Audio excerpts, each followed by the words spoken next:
I want to do a couple things before we get started. The first thing, I want to correct something that I said a couple weeks ago. And I have the slide up now that you can see. I believe I said that this was Jonah in the whale. I was incorrect. Brother Steve Hopper, the eminent art scholar and historian, pointed out that this was not Jonah in the whale. It was actually Jesus and Peter walking on the water.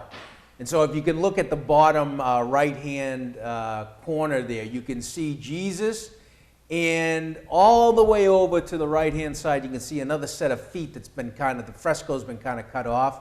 But I believe that that's, Jesus and Peter walking on the water. And if we look at this here a little bit better at a different location, right there kind of in the middle to the right, right bottom, you can see two individuals walking on the water, and obviously that is that's Peter and Jesus, and you have the other disciples still in the boat.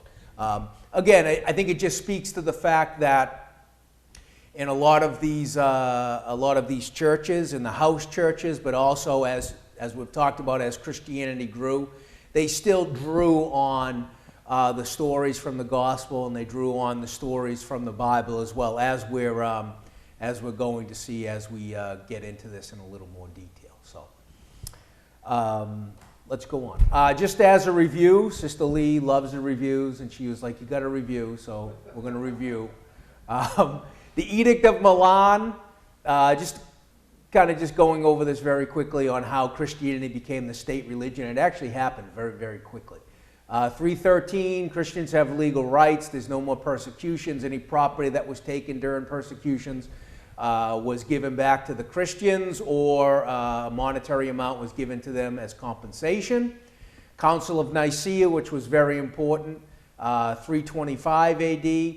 Trinity becomes doctrine, among other things. Readmittance of lapsed Christians, Nicene Creed, canon law. And this is where we're going to codify the different books of the Bible, particularly the New Testament. The Old Testament obviously was already codified, was already available in Greek, but because of the Septuagint, which happened during before the turn of the century, and a lot of the books too, like there were a lot of Gnostic gospels going around during this time, like the Gospel of Mary. There was a Gospel of Thomas, the Gospel of Barnabas, a lot of different gospels. What does Gnostic mean? So Gnostic means so secret wisdom, right? They thought that they had a secret wisdom, a secret knowledge, and that only a small group of people held this knowledge, and God couldn't interact with flesh and blood. He only could act, on a higher level, on spiritual levels, and the Gnostics felt that, they had that secret knowledge to attain to that higher level of spirituality. And so these Gnostic Gospels were relaying something that they thought they knew that nobody else knew? That's right, yeah, and they also pulled in, like for instance, the Gospel of Thomas. In the these were lost to history, by the way, until I want to say 1948, 49, when they found in Egypt, it's called the Nag Hammadi, and they found a collection of all of these books and these scrolls and stuff, like codices they call them, and they were preserved because they were in the desert, and now they have all of these different gospels that were floating around during this time, Steve. And so the bishops and everybody else really had a struggle as to, do we pull in this gospel, this gospel? Hebrews was a big one that they there was controversy over. Was it too kind of steeped in Judaism, right? This whole idea of, Christ being a high priest and all of that, and kind of some of the messages in the Hebrews as well. Revelations too, they struggled over Revelations, should this be part of the New Testament? Some people said no, no one can understand it. Others said, well, wait a minute, there's spiritual significance in this book. So it's really interesting, how the New Testament came to be codified as it was. But there were a lot of, each church too, Steve, didn't have, hey, these are the books that we read. They all had the Old Testament, but what do we read from? What gospel are we using? And so, the four gospels were eventually put into the New Testament. And that's it, it took a while. And then lastly, Edict of Thessalonica, 380 AD, Christianity really becomes the state religion. Council of Nicaea kind of paved the way for that. But the Council of Thessalonica in 380 really became the state religion. I think someone asked a couple weeks ago why Thessalonica. Thessalonica was one of the major cities in the ancient world, and it was kind of halfway between Rome and Constantinople. And so you had all of these people, all of these bishops and other individuals from the church coming, from far distances, and they kind of chose that city. And then the big one here, the last one, allows for the persecution of heretics. So, which is kind of, Christianity really does a 180, right? They had been persecuted for 300 years on and off until they became the state religion. And now, once they had the religious and the secular power, they're now going to do the same thing that, was done to them for all that time. So, you either were a Orthodox Christian following after the faith as prescribed by the bishops, or you were a heretic. And this is where you're going to get a lot of the different persecutions as well. Okay? Thanks. You got it. All right. We looked very briefly, I believe, if memory serves. We looked at the Basilica of St. Vitali, which is in Ravenna, Italy. And this was built, 527 AD. So, let's say a couple hundred years after Christianity becomes the state religion. And we can see, obviously, some major differences between the House Ecclesia that we looked at Dura Europa, and now this major basilica, really. And the artwork kind of reflects much more of the power, in not only the religious power, but also the secular power as well. And this is where we find kind of the melding of Christian stories and doctrine with the state government. And that's really going to be portrayed in a lot of the frescoes and the paintings and so on that is found in the basilica. You can still go to that today. Right? It's a World Heritage Site. It's been preserved. Now, Ravenna during this time was also a major city. Rome, around this time really became a backwater city because Western Rome collapsed under the weight of all of these, invasions. The Goths, the Vandals, the Visigoths are all going to come down in kind of waves, and the barbarians, quote unquote, they were really the Germanic tribes, are going to take over Rome. And Constantinople in the east is going to be the center of Christian power. And Rome is not, it's going to be like this backwater. And this is one of the things that they're going to fight about. Constantinople, the patriarchs and the bishops in Constantinople are saying, why are we bowing down or, giving credence to this idea that the Bishop of Rome is bigger and better than everybody else, So they're eventually going to split in, I think it was 1091 or somewhere around there. Anyways. All right, again, outside picture of it. Pretty, this is, obviously you see some of the design here that actually, it's very Roman in the way that it is portrayed here and the way that it is built. You can see some of the flying buttresses as well. And the flying buttresses really are just put there to kind of hold up the walls, right? You have kind of a circular roof. And so, how do you kind of keep the walls and the roof up? Well, you support it with these flying buttresses. One of the great examples of Gothic architecture is in Paris, France, which is the Notre Dame Cathedral, which just burned, right? And that was one of their biggest things was, the ceiling or the roof of that collapsed on itself because of the fire. It was made of wood. And the question was, how do we keep these walls up? They're going to fall in on each other. So I just actually watched a documentary on this on Nova, where they went through like the whole process on what they're doing to try to save this building. Anyways, to the right, we'll look at this in a little more detail, but this is one of the frescoes that is on there in the middle. Obviously is Jesus overseeing things. You have a couple of the archangels, and then we'll talk about these two people here, one on the left and one on the right. And I think it just kind of goes to, it's an example of the state, Christianity becoming the state religion and the power that it's going to hold over the governments during this time. A complete change, really, from what we've looked at before. Okay, so this is the inside of the basilica here. And to the right, you have, going kind of up and down on one of the columns, you have the 12 apostles, right? So each 12 apostles, and it's really beautiful, right? You can see some of the detail that is involved here, but each one of the apostles has its own, their own portrait, and that, kind of goes up and down on a lot of these columns here. We're going to look at, on the left-hand side, we'll look at that in a little more detail. I think the next slide. Oh, so this is kind of the round part, the round, the ceiling there, the dome. And you can see, number one, that the cross has, already in the 500s, has significance, right? They're using the cross as a symbol of Christianity. And this was, in the very early on, what was the major symbol that was used by the early Christians?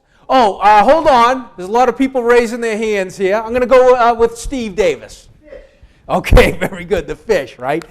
Slowly but surely, the cross is going to take the place of the fish and other symbols. But we have Jesus here at the bottom, right, as the good shepherd. And you can see all of the sheep here following after Jesus.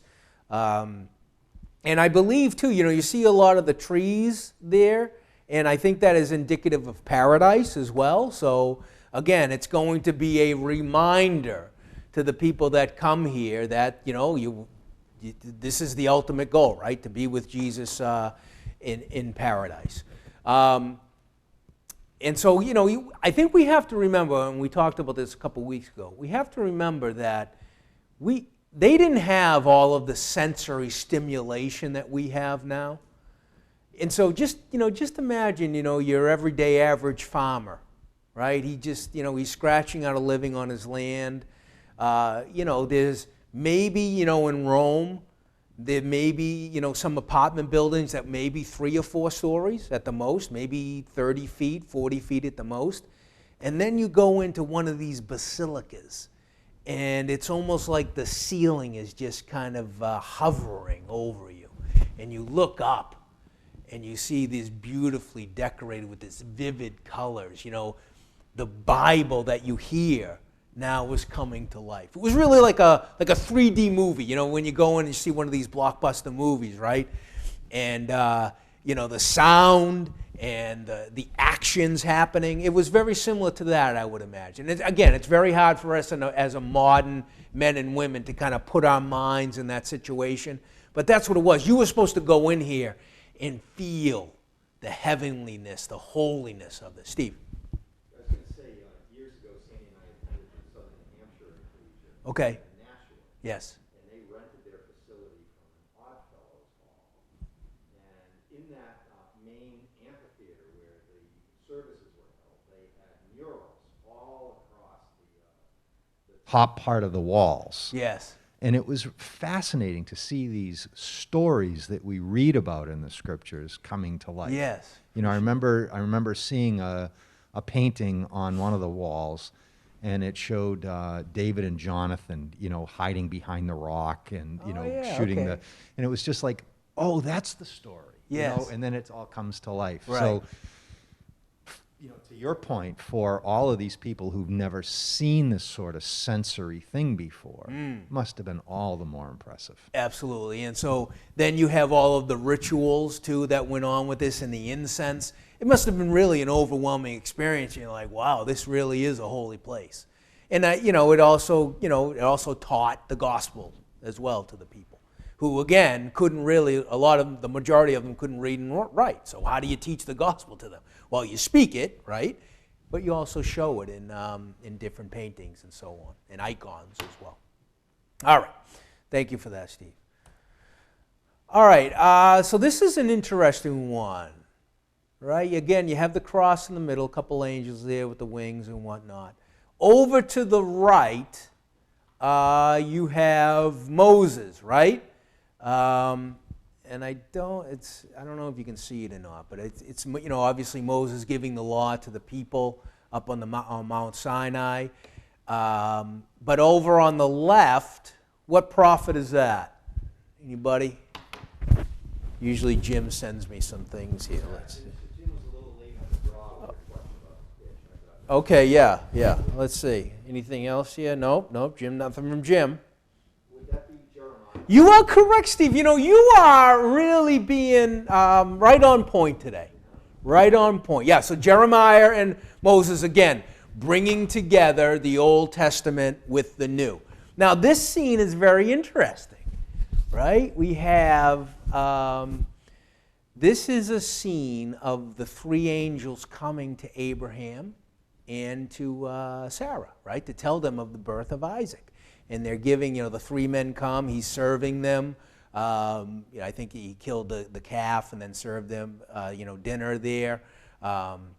This is when they told Sarah that she was going to conceive a son in her old age, and she laughed, and she said, I didn't laugh. It's a great story. Anyway, so that's the story there. But now look over to the right-hand side, and we have a continuation of that, don't we? We have, Isaac being born. The angels tell Abraham that Isaac is going to be born. But then you have Abraham here, and what is he doing? Well, he's sacrificing Isaac, right?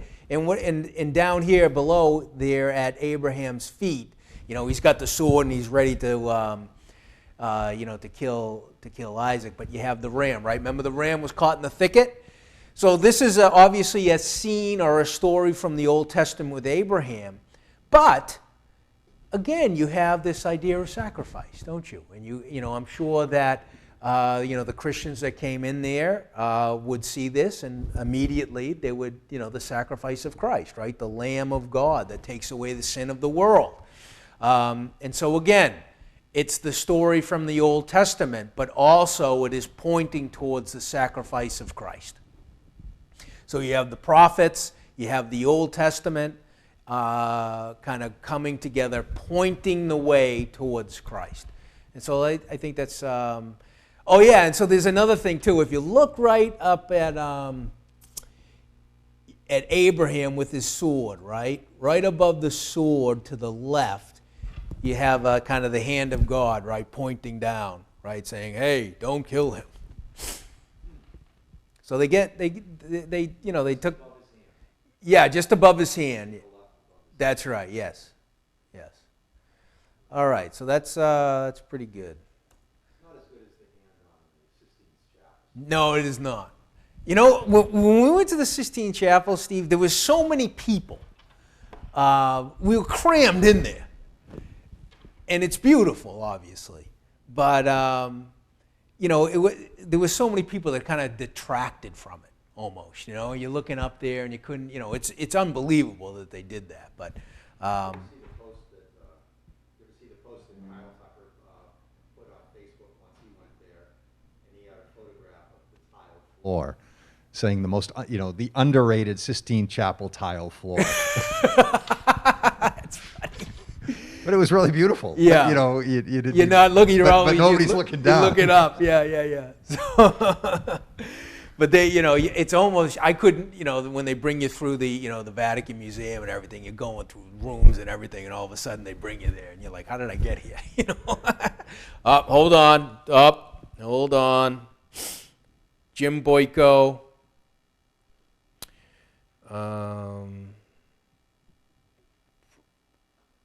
What are the two items hanging from the cross?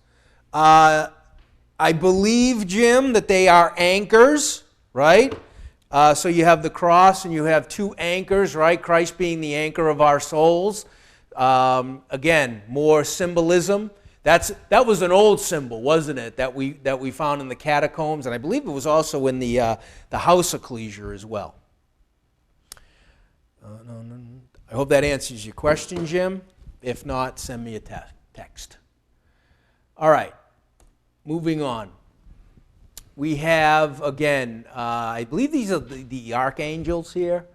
And in the middle is the Lamb, right? The Lamb of God that takes away the sin of the world. So again, that symbolism continues on, even though, the Lamb tends to be docile, right? Even though Christianity now has become the state religion and has all the power of the Roman world and the secular world at this time, Christ is still being shown as a lamb. Now that's going to change. This, changes as we're going to see.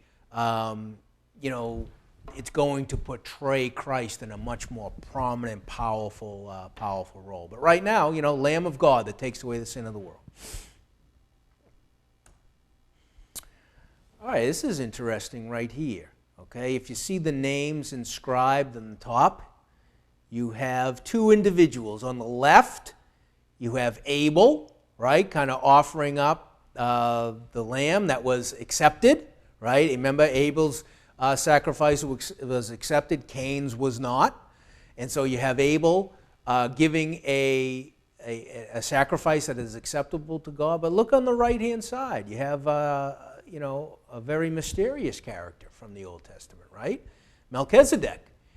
And Melchizedek is going to play an important role, particularly in this kind of formulating a lot of the early, the early ideas of sacrifice. And you can see Melchizedek here sacrificing, and you have Abel sacrificing as well. And then in the middle here, you have the altar, right, which points toward Christ. And then on the altar, you have the bread, the Eucharist, and wine as well, right? So you, again, taking the Old Testament, two characters having to do with sacrifice that are pointing towards Christ in the bread and the wine, the communion, right? And so when you go there, you would see these, you would see these things, and again, it would bring to mind the sacrifice, the perfect sacrifice of Christ. You can see. So Melchizedek, remember he brought bread and wine? And so that's what he's bringing right here. He's bringing his sacrifice to the altar. He's offering it, yes. Absolutely. All right, now, along the same lines here, Steve, you can see right here that Melchizedek is offering the bread and the wine now to Abraham, right? We know that Abraham is going to pay tithes to Melchizedek. So he's playing an important role here now, right? Which is brought out in Hebrews, right? The writer of the Hebrews brings that out, about Melchizedek. Being greater than Abraham, that's right. And that Abraham paid tithes to Melchizedek. And that points towards, Christ, obviously. And they got that, didn't they? So that tells us a couple things. It tells us that the book of Hebrews was already, part of the New Testament and read, and those ideas were very common as well. And number two, along those same lines, Melchizedek, it's an idea taken from the Old Testament and brought to the New Testament as well. And Christ kind of, being that individual that is being pointed to here, as far as the sacrifice is concerned. All right. What was this? Oh yeah, this is a picture of Moses here, right? And he's on. He's taking off his sandals. Very good, Steve. Yeah. So it's interesting, all of these little things that we don't. I don't know. I don't know the name of the guy that did this, but it's really very intricate, right? Moses taking off his sandals, right, because it was holy ground. And then, eventually receiving the law, that type of thing. And I think, Moses is taking off his shoes here at the burning bush, and then down below, that is Moses receiving the law, and then giving the law to the people. So again, Old Testament being incorporated so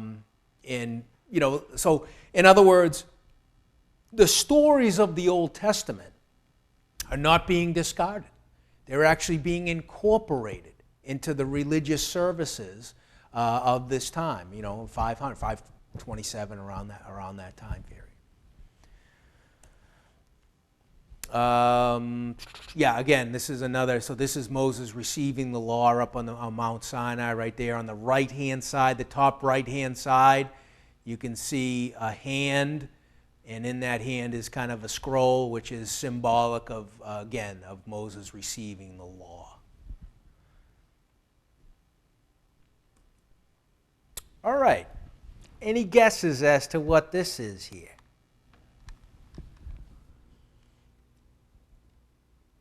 Ba-da-da-da-dee.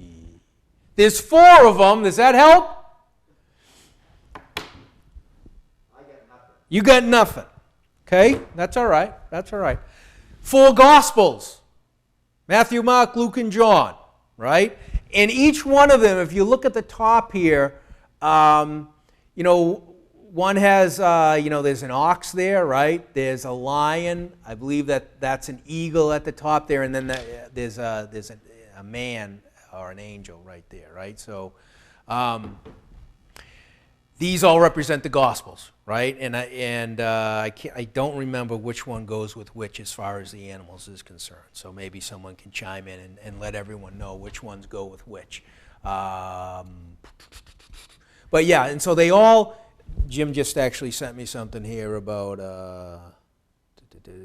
the halos on everybody, right? So you have the different halos, which again, the halo represents holiness. They were sacred. And so you have the writers, Matthew, Mark, Luke, and John, writing the Gospels. So the Gospels, again, are very important, obviously, in the services during this time. Yes? Did you have a question? You got?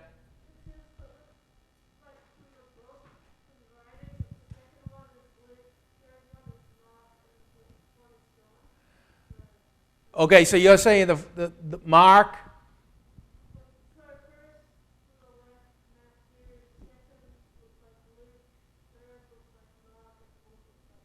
Okay, I'm going to go with it. Read the Latin, huh? I'm impressed. That's not bad. Up. Sister Betsy Harper, Demarest. Matthew is the lion, Mark is the ox, Luke is the angel, and John is the eagle. Per Dan. Is that what you said? That is. All right, yeah, let's go with it. Let's go with it. All right, thank you. This technology is something. Isn't it? Look at this.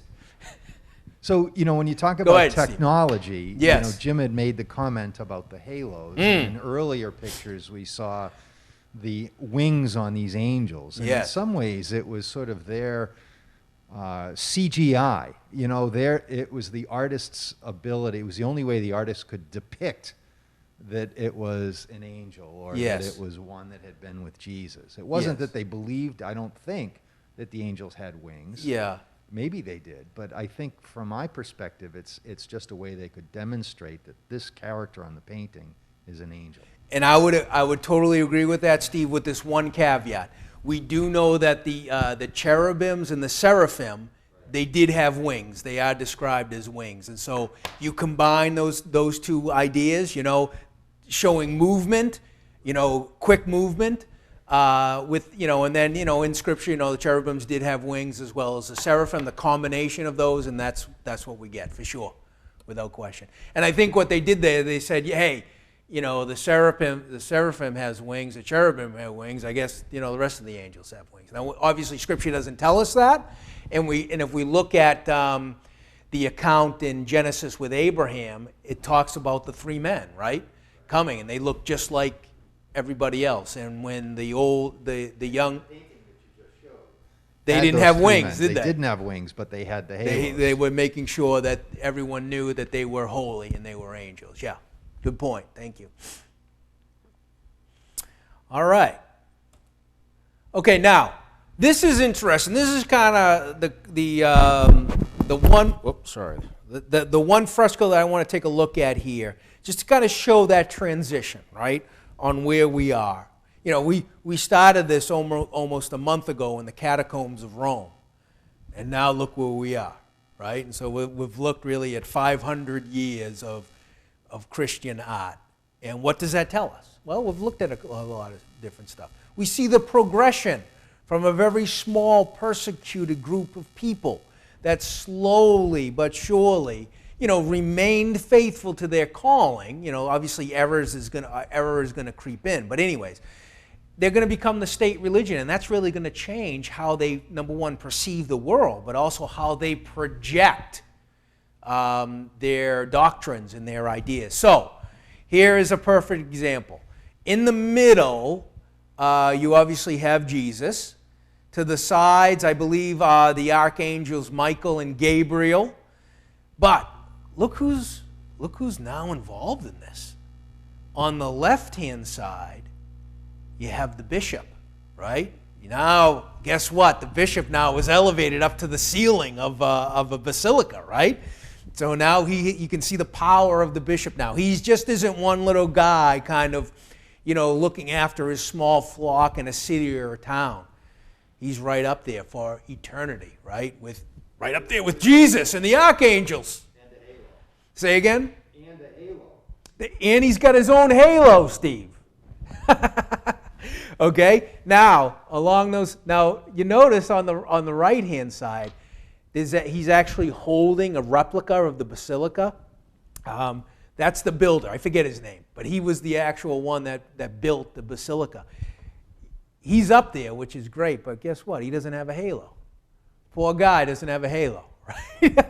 But that's telling you something, isn't it? When people come up here, it's like, yeah, listen, great job building, but you're still not part of the hierarchy of the church at this time. The bishop is right up there, and the heavenly, with the archangels, with Jesus himself, with the halo. So again, the slow progression from a small group of people where a bishop just has a little bit of, control, I guess, over a very small flock. He's right up there with Jesus now. He's got his own halo with the archangels. Not bad, right? Not bad. I just think that's interesting, right, on how, the bishop now is a very powerful person. And that's true in history, right? Particularly in Italy during this time. Again, you have chaos. You had the beginning of the Dark Ages, right? And there was a lot of chaos during this time. Small little groups of people, little lords had their own little fiefdoms or whatever, and they're fighting constantly. And so it really fell to the bishops to feed the poor, to make sure that services were running on time. People that the water was running to the public fountains. All this kind of stuff that we take for granted now. There was no real central authority or central government during this time because it was all upheaval. The hierarchy of the secular Roman world was really was not destroyed, but it collapsed. But the church's hierarchy did not. It actually remained. And so they're going to take on more and more of that secular role. It isn't just spiritual things that they're concerned with now. They're concerned now with secular, the day-to-day operations of the city, the day-to-day operations of just kind of keeping civilization afloat.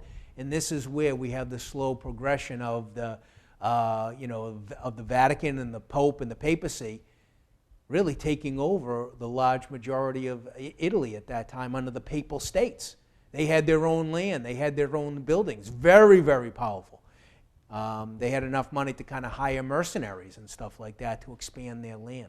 So you really have the melding of secular power and religious power under the bishop at this time. And it's brought out here in this fresco. All right, here's another one. This is, again, kind of talks about what we're... this right here is the empress, her name just, Theodosia, right?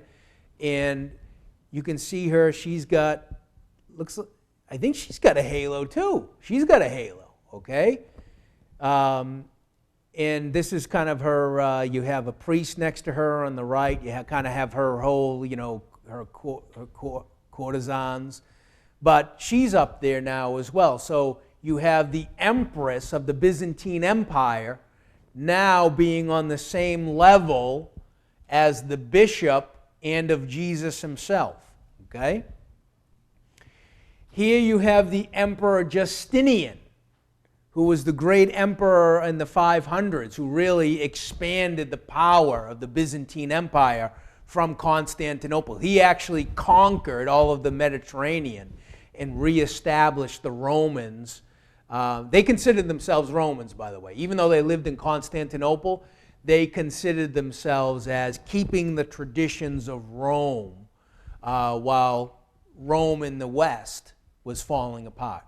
They ended up conquering Rome for a period of time in Italy and stuff like that. But because remember, Constantine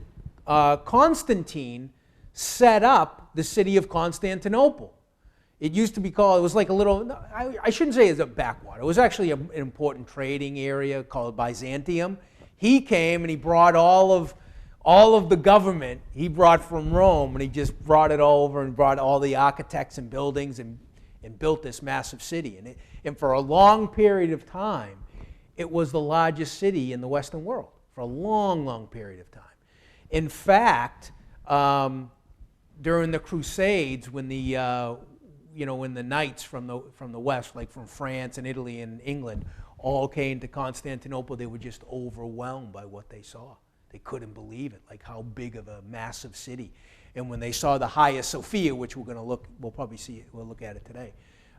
Again, they were just completely overwhelmed by it. But anyways, you see the bishop here. You have Justinian in the middle. You have the bishop over here holding the cross. Justinian, I'm not sure what he's holding, but you have another priest holding the Gospels, and then all the way over on the right-hand side, you have the incense as well. But let's take a look at the left-hand side. What do we have on the left-hand side of this fresco? You have the army. Uh-oh. Now you have the secular power of Justinian, the religious power of the Christian church, but behind it all is the power of the army, right, which is controlled by Justinian. And so Christianity now has its own army. And they're going to use that, obviously, to expand their power base. If you notice on the shield, that shield has the cross in this sign, Conquer, which, Constantine, you remember the story, before the great battle of Milvian Bridge. Constantine had this vision, and he painted he saw the sign, and he painted that on all of the shields, and he ended up winning this battle and gaining control of the whole Roman Empire at this time. So, I think this painting, or this fresco, really shows us the culmination of ancient Christian power with Justinian and that power base with the army behind it. Complete secular power now, along with the religious power. They controlled everything, right? And I think that is fascinating. In less than 500 years, they went from a very small group of people. Like in the Acts, it talks about outcasts, really, Steve. Absolutely, they're hiding. Remember in the Acts, they're hiding in the upper room. They're praying. They're being Paul's coming down, persecuting them. They've been forced outside of the gates, outside of the wall. That's right. They're outside of society, with the dead, and here they are now in control of the Roman world, the Mediterranean world. Unbelievable. All right. Justinian, by the way, has his own halo, guys. Right? He gets a halo.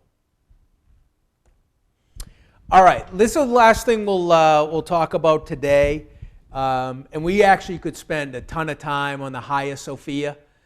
The Hagia Sophia was built right around the same time as the Basilica of St. Vitali. All right, and this is why Justinian is painted in that basilica as well. But he also built the Hagia Sophia.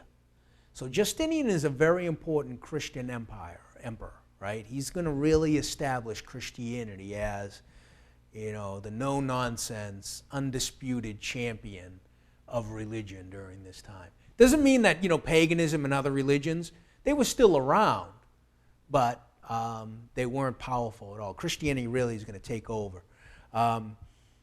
This is going to be the largest cathedral in the world until the 1500s. So over 1,000 years, no religious building is going to be bigger than the Hagia Sophia. You can still go see the Hagia Sophia today, right? When the Turks, the Ottomans, when they conquered Constantinople in 1453, this is one of the first places that they went to, and they held a service in there, and they converted it into a mosque. Now, here's the problem from an art point of view. The Hagia Sophia as a structure is still there. The Muslims saw it, and they were so impressed by it that they didn't destroy the actual cathedral itself. They converted it into a mosque, but in so doing, they painted over or destroyed a lot of the artwork that were on the walls. And the reason for that is simple. In Islam, you're not supposed to have any graven images, right? And so they look at paintings as graven images. They looked at all of the relics as graven images. They looked at all of the statues, those are graven images. Gonzo. And in fact, Is that why they don't want paintings of Muhammad? that's actually, yeah, absolutely correct. You will not see a painting of Muhammad's face. Now, there are paintings of Muhammad, but their face, their face is obscured. But you can't paint any pictures of Muhammad because Muhammad is the prophet of God, of Allah. He's not to be worshipped or vilified or anything like that. Anyways, there are some frescoes that have been recovered, and there has been work done that they've been using a special type of X-ray that they actually put on the walls, and they move this machine back and forth on the walls, and they can actually see some of the frescoes underneath all of this plaster. So what they're trying to do is they kind of take an X-ray picture of it and then recreate it on some other medium, so we actually have the frescoes. Unfortunately, a lot of this stuff was destroyed or painted over, again, because of the beliefs. Now, what the Muslims do put in there are beautiful calligraphy of verses from the Quran, and also kind of beautiful geometric shapes. It isn't that, Muslims hate art. They don't. They're actually, there's some beautiful mosques there. But they express their love of God in different ways, particularly towards, different geometric shapes. They love painting, doing paintings from the natural world. Like there's a lot of paintings from paradise and stuff like that, of their idea of paradise. I just gotta say,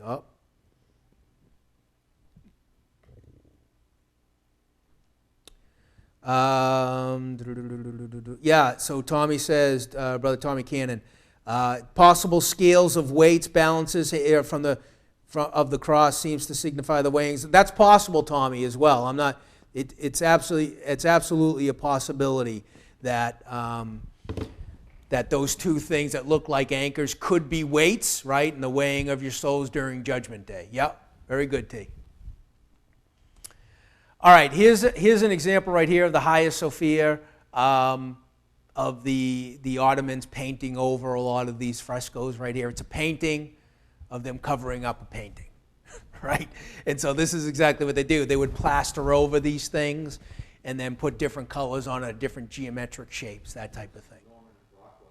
Yeah, it's actually pretty good. A lot of it's an action shot, right? Yeah, it is like a Rockwell painting for sure, Steve. Yeah, definitely.